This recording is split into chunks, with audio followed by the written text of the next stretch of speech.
Production.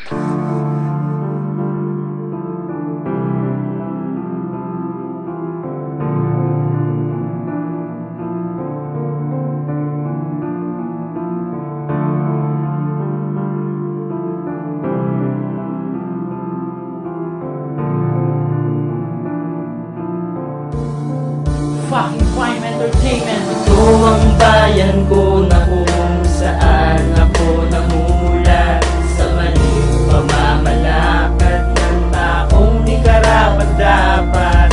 Imbis na sila'y tumulong, lalo pang nagpapahirap.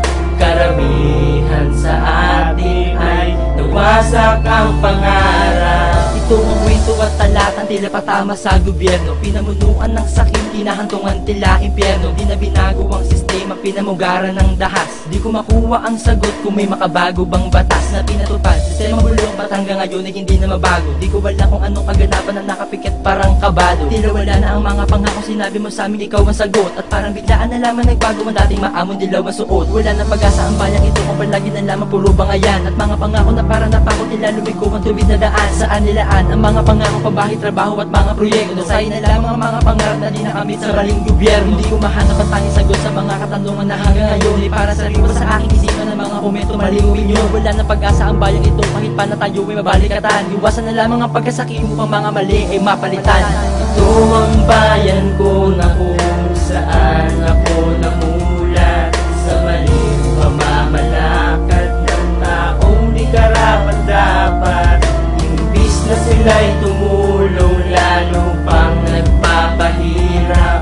Karamihan sa atin ay nawasak ang pangarap. Ito na ba ang kasagutang hinahanap ng marami? Kung ang namumuno sa atin inuuna ang sarili at puro na ng pangako, wala man lang katuparan. Hindi nila inisip ang magiging kapalaran ng taong mahirap na patuloy umaasa sa mga pangako na hanggang ngayon walang pag-asa na matutupad lahat, pagkat kayo ay sinungaling. Kayamanan at tahanan, saan ba yan ang galing? Magaling naman kayo sa pataasan ng antas. Kayo ang dahilan ng krisis dito sa Pinas. Alam kong di nyo alam kasi walang pakialam. Kundi magpasarap sa buhay, yun lang ang inyong alam. Hanggang kailan kaya ito na magiging mapayapa? Puro na lang ba mali at hindi na tumatama ang inyong pamamalakad na nagiging miserable? Gumalaw naman kayo para hindi na to mangyari. Ito ang bayan ko na kung saan ako namulat, sa maling pamamalakad ng taong di karapat-dapat. Imbis na sila'y tumulong, lalo pang nagpapahirap. Karamihan sa atin ay nawasak ang pangarap. Nasa na ba ang mga pinangako tila na wala na lamang ang lahat? Inuunan nila ang sarili nila o patingalain. Sila'y umangat, nagtatago sila sa descended damit, mamahaling kurbata, maamo mukha. Nagbabago sila sa tuwing butuan upang mapaniwala ang mga duka. Sa mga pinangako nila mga lupa ipapamigay do sa mga mahirap. O ayan na nahalala kayo, sinungaling ba't di na kayo mahagila? Wala sa asawa, anak, kapatid, kamag-anak, isa lamang ang apelido. Wala na mamulat ako, sila na talaga ang may hawak dito sa gobyerno. Sa konting lagay tayo ay nasisilo lahat. Nabibili ng garapan upang maging ang alat. Ipagbilin natin ng boto upang sila ay mahalala. Ang kapal na mukha, di man lang nahiya ang mga buhay sa Malacanang. Kapal ang mga garapal, ang mga salapi inakinat kanyang pinatayo na mga bahay gusali upang merong maipundar. At kayang bilhin lahat ng disang-ayon upang ang yaman niya ay di mabulgar. Tuwid na daan tila naliligaw, ang dapat sisihin ay tanging ikaw. Sa mga balita ay laging laman, sino ba to, di ba laging ikaw?